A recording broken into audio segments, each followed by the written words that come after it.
Welcome to the Tech Sales Show, dedicated to making you a better seller. Recorded 4,827 miles across the Atlantic Ocean with Bobby Doss from Houston, Texas, a father, husband, golfer, pilot, and tech seller. And Brian Evans, an expat in London, England, family man, 2X Ironman, and an ERP salesman.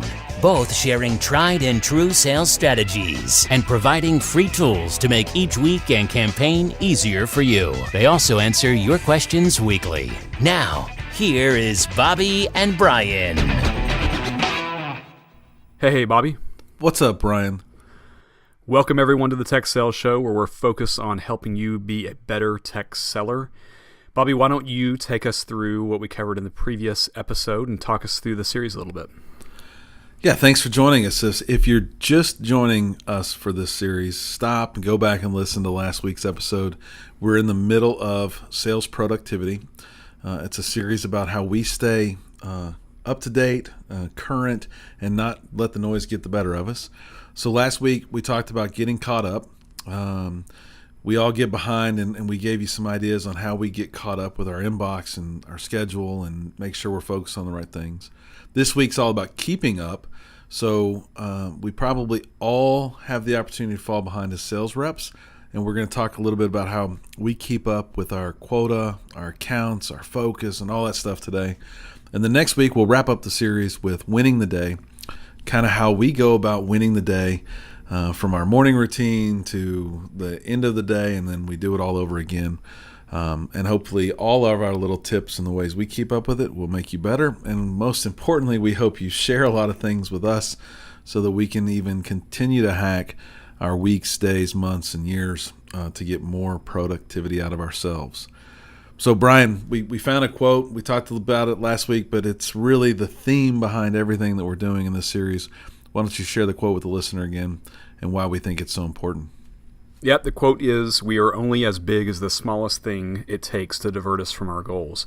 And again, we talked about this in the first episode of the series. Being productive is not about being good at computers or being good at tasks. That completely misses the point of the series. This is all about making a conscious decision every single day about about how strategic we are in everything we engage, whether it's our home lives, professional lives, side projects like the Tech Sales Show, athletic events, flying airplanes, riding a bike, all those kind of things. If we're more productive about how we go about our day, we can spend more time being strategic in the things that matter most to us. Yeah, and something just jumped to my mind. Like, everybody sees their world from their perspective, and we all see ours from our own, right? But why don't you spend any time learning how to fly a plane, Ryan? I suppose it just I have a fear of crashing said plane, so I don't feel like I'd be good at it, Bobby. Well, there you go. But, I mean, there's thousands of people around the United States, around the world, that today, right this minute, are probably studying a manual on how to be a better pilot and whatnot. And it's very important to them. It's very critical maybe to their future and very critical to their side projects and side hustles. But to you, it's not, so you spend no time on it. There's a million things we could all spend time on and do. But if it's not important to you, or if it's not something that's going to drive you, then don't do it. And it's really, I mean, if that diverted Brian, he might be fat because he doesn't have time to exercise anymore. We all have so many hours in the day, and by being prescriptive and focused on what you want to focus on, it really does give you the ability to do those things good, if not great, and that's what it's all about. So make sure you get caught up and stay caught up. Yeah, it's a great point. I used to have this. I used to do a lot of triathlon, and I felt like, man, that's it. I love it. The fact is, I've got these great friends that do a lot of triathlon, and I almost felt like a pressure to do it with them because I enjoyed running and cycling, and I've completely relieved myself of that pressure to compete in events and just focus on what I really enjoy doing. And I really enjoy running and cycling, and I've cut out that. I think a fair amount of stress is healthy for you, but I've cut out that need to feel like I've got to do something just because others are doing it. I love to cycle and love to run, so that's what I do. Yeah, I think I've cleared my plate from a number of things that I wanted to be really good at. that I still wouldn't mind being really good at, but they're just not as important, right? I think I've mentioned it to you about golf.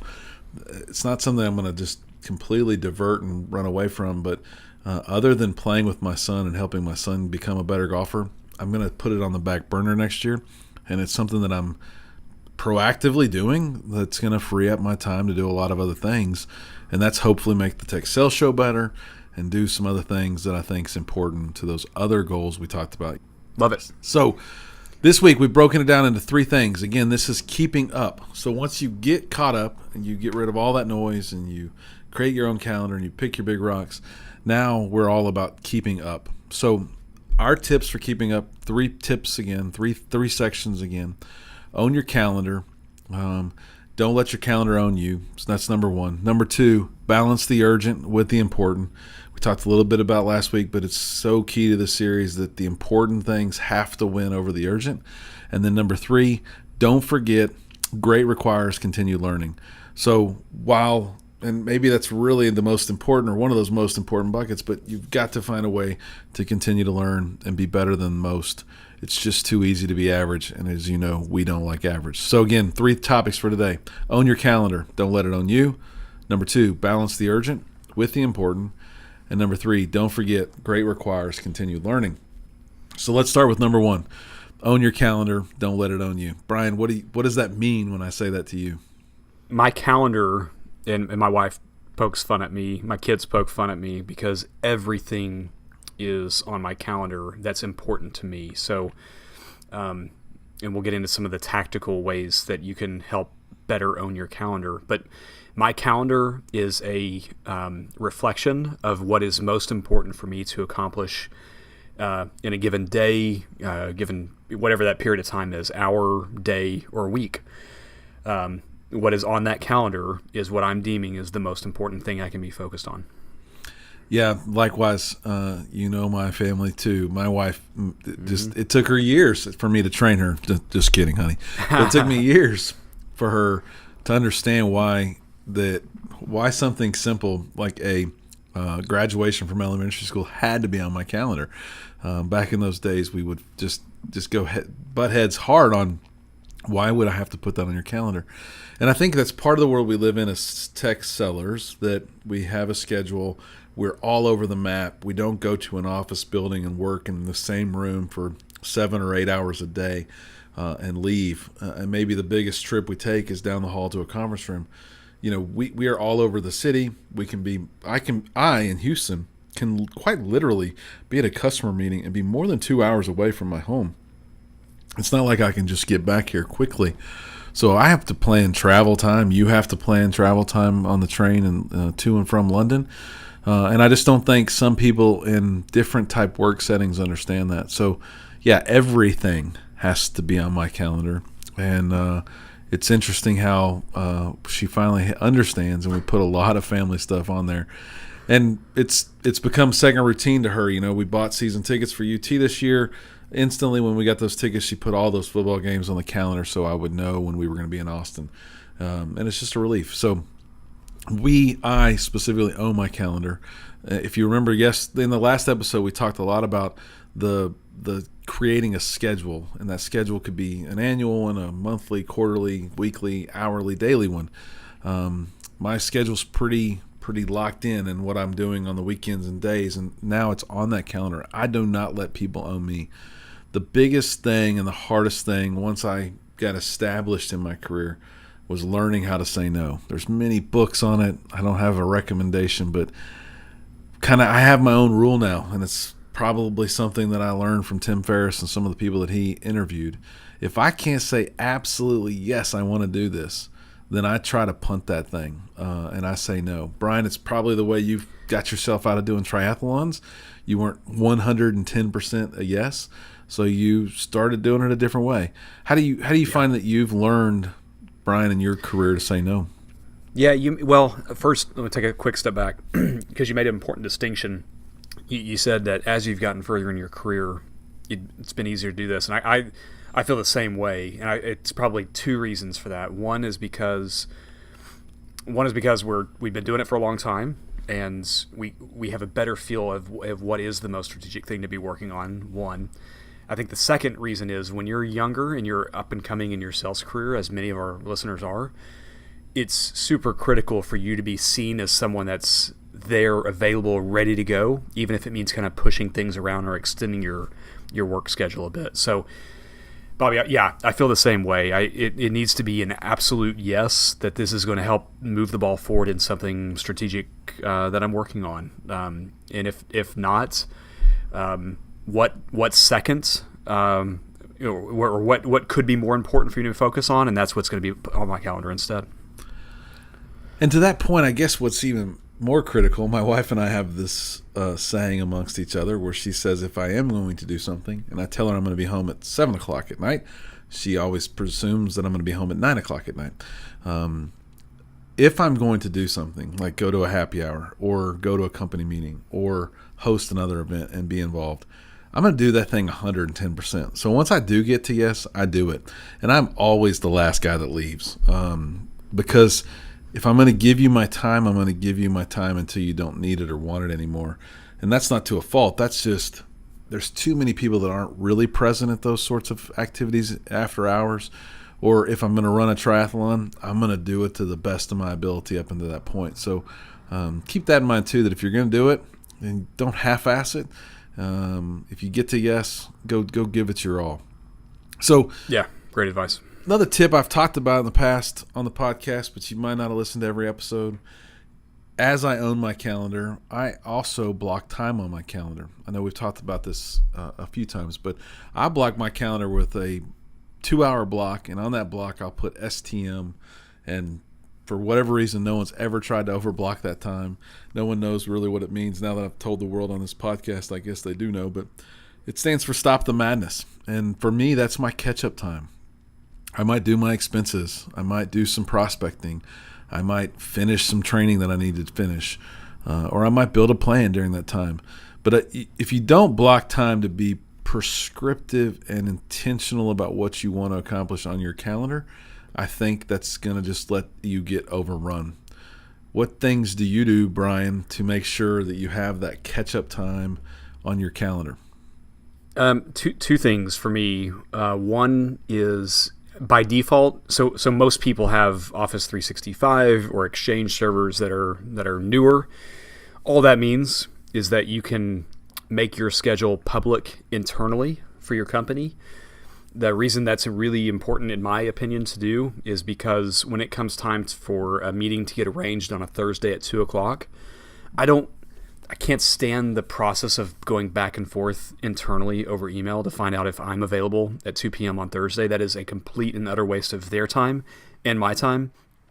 So I publish full details of my calendar. I'm afraid of nothing to be seen on my calendar. Everything that's there, I'm fine with anyone reading. So Bobby, you mentioned people see STM in there, and that's probably because you do the same thing. No doubt. I do not hide anything. I think people that only show their free busy to their corporate coworkers are awkward at best. I don't know why they would do that. And I put a lot of personal stuff on my calendar. I have a recurring invite on there right now for picking up my son from school from 1:45 to 2:15 every day. It's marked private. No one can see it. And if I'm not going to do that, then I take it off my calendar. But it's important for me to have that on there. All my personal stuff that my wife puts on there is on my calendar. I just mark it as private. And they can see that it's private. So what? I have my personal stuff on my calendar. Jennifer Hurd, one of the great interviews we've done on this podcast, said that she has all of her stuff on her calendar. I don't think that's the wrong thing to do. I agree. I think we're in a Jennifer Hurd is former VP at Microsoft and VP of the company she's at now. We're past the point. You're in a profession, fortunately, if you're in tech sales already, you're in a profession that's very respectful of working sometimes obscene schedules. So the fact that we're putting on some time to take my daughter to gymnastics, I don't even care. I don't even hide that stuff. It's on there at 4:45 on a Monday. And that doesn't mean I can always take her at 4:45 on a Monday. Sometimes my wife's got to take her because I've got a really important client call. And I'll kind of adjust my priorities as need be. But I put it on there because ideally I want to be the one that takes her there. And if it comes down to it and it's been 2 weeks that I've missed, I'm not going to miss that third week. So you can You can sync your personal calendar. So if you use like Office 365 for home, or even some of the Hotmails now, you can create a public shareable calendar that you can then sync with your work calendar, and you can overlay. So like Bobby, you said you've got all the football games. I'll do the same. I put all the Cowboy games on there. I'll put when the Tour de France is going on, I'll put all the Tour. You can subscribe to the Tour de France calendar. I'll hide that stuff and make that stuff private because I don't need that cluttering my work schedule. But it's very easy to sync additional calendars to your work schedule these days. And then the other thing that you have to do to make sure that your calendar's not owning you is to stay focused and not to get distracted. So if you do block time out, like I do for Stopping the Madness, I can't use that 2 hours to look at Facebook or catch up with the political nonsense that's going on. Or this past week getting caught up in the Ryder Cup as well, right? I mean, you got to focus on what you're really trying to accomplish. You have to own your calendar. You can't let it own you. It's so easy to get caught up on Twitter or whatever else. I've removed. I still have news apps on my phone, but they do not send any sort of notifications because I don't need to know anything about Kavanaugh. I removed Facebook from my phone. I've removed Twitter from my phone because it's so easy if there's downtime to like instinctually grab my phone and see what's the latest thing going on at Twitter. That is not contributing to those big rocks that you talked about on last week's episode, Bobby. And that's not easy for everybody to do, but you really should consider it. I've removed everything but Facebook now, and I do that just really because I want to record my life with my family and have that to look back on.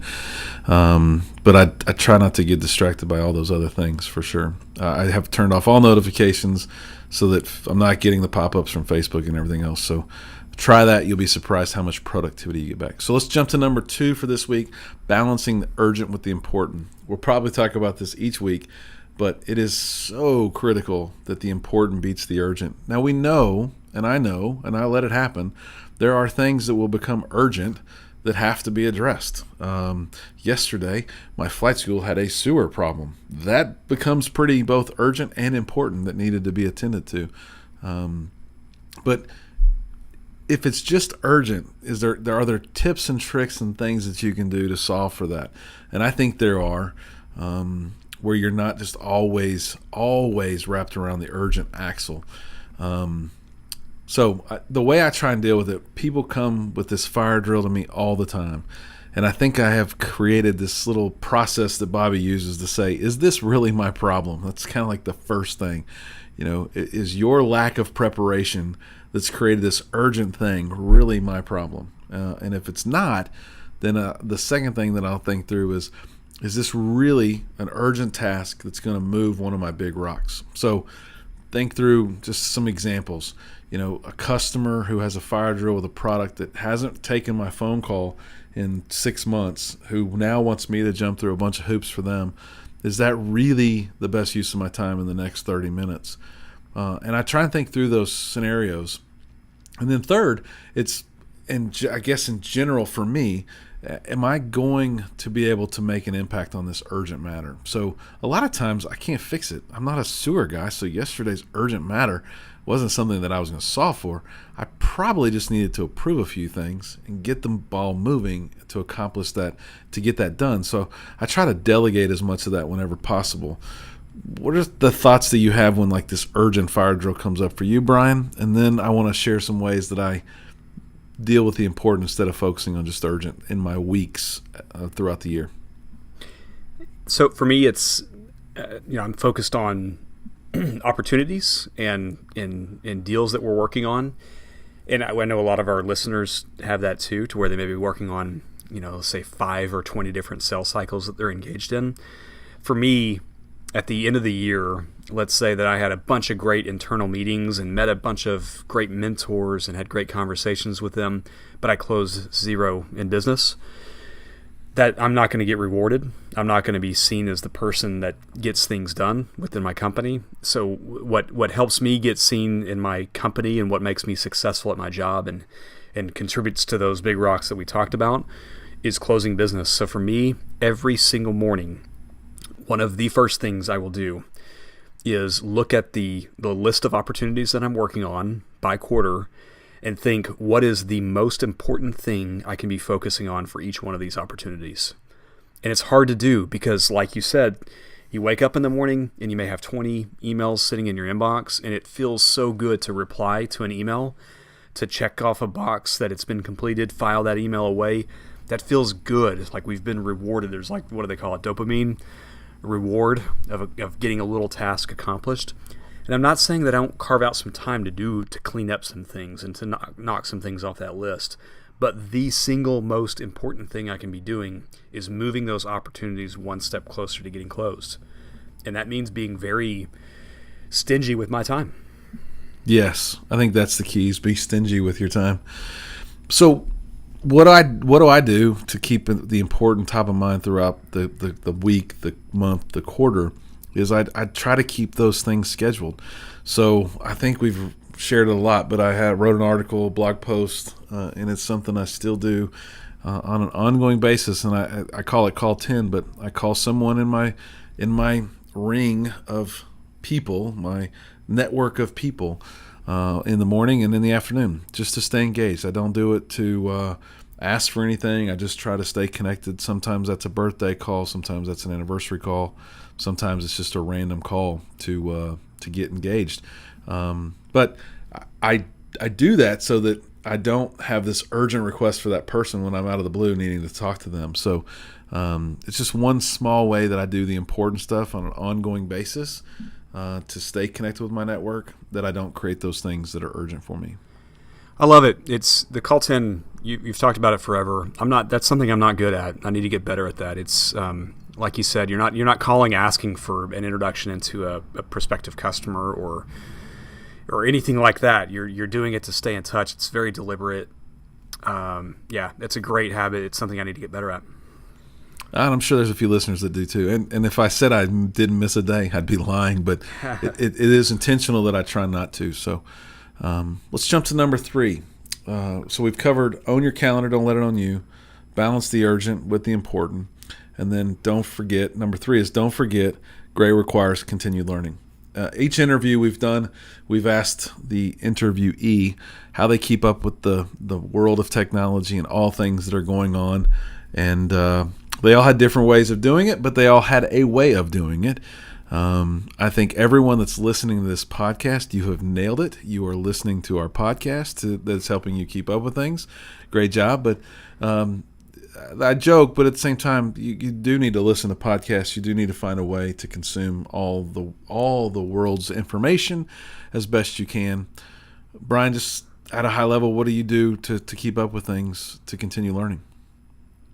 Yeah, same. I have a number of podcasts that I listen to. I'd love to hear the ones that you're listening to. I think we share some of the same ones. Books on the train for me, it's a great opportunity for me to kind of zone out and listen to a book or read a book. We've asked this of all of the people that we've interviewed. So there are certain sites that I'll subscribe to. The Harvard Business Review is one of those. But yeah, I love this, and we have good stuff that our listeners forward on to us as well. So please continue to do that as well. Bobby, how do you stay educated? How do you kind of keep your mind always in an open mode?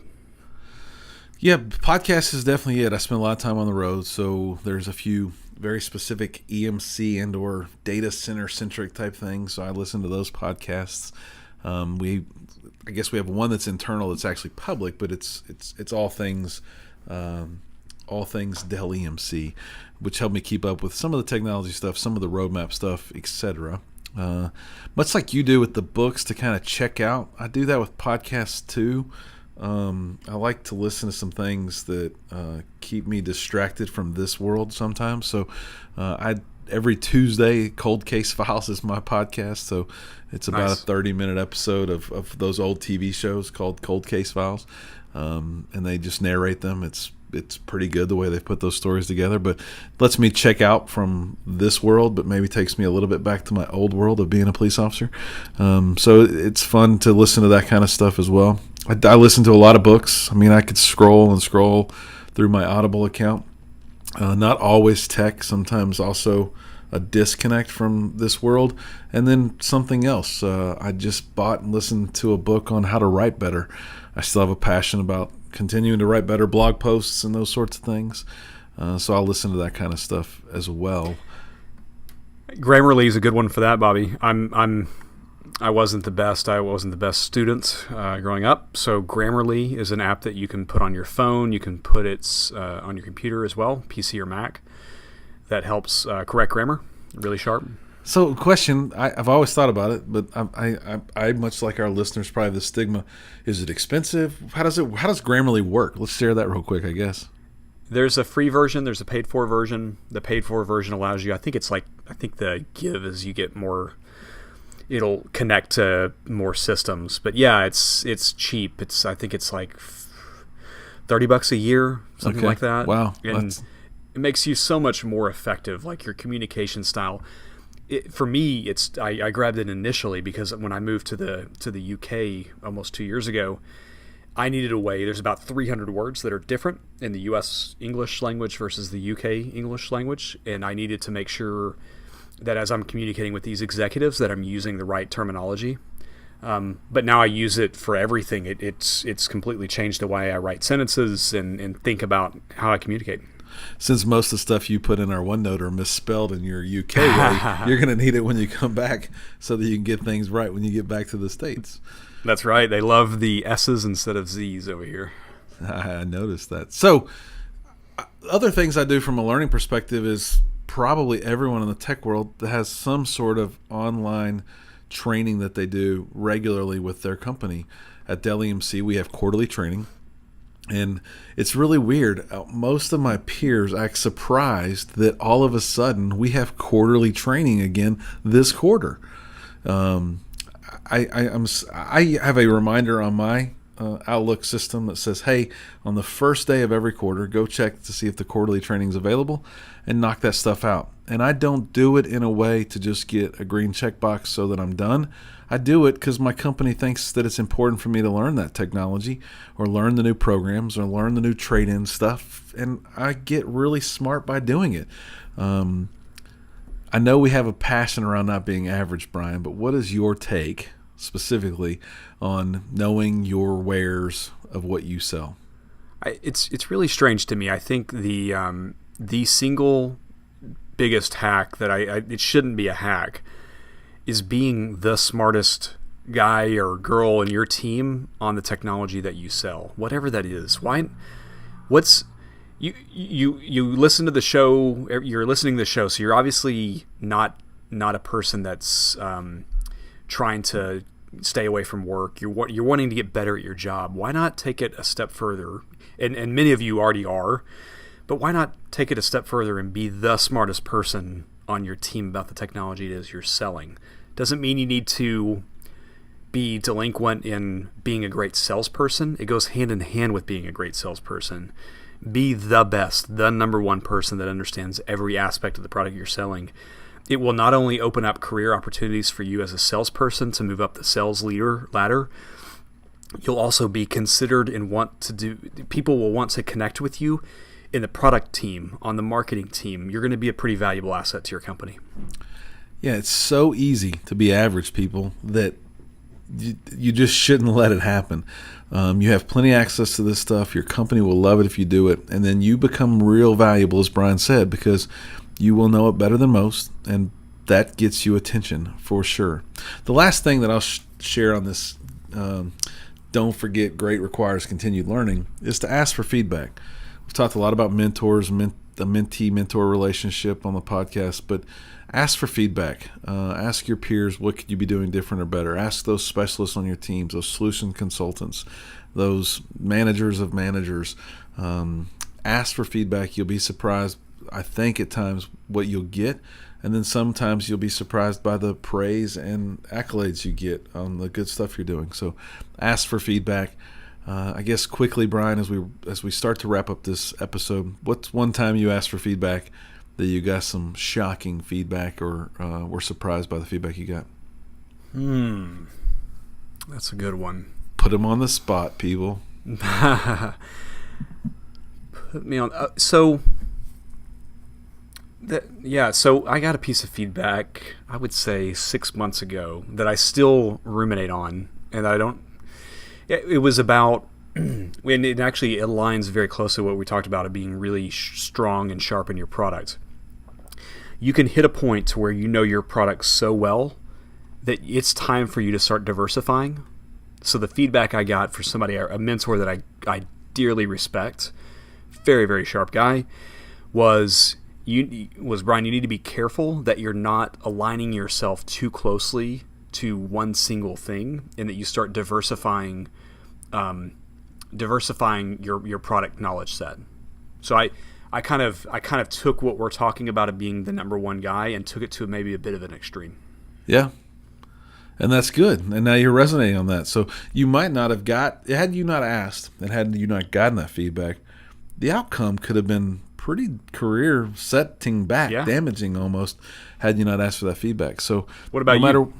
Well, I've heard a lot of feedback in my day for sure. I think the feedback that in the last 6 to 12 months that I heard was that I wasn't getting executives involved enough. And while I thought I might have been, I quote unquote was winning alone.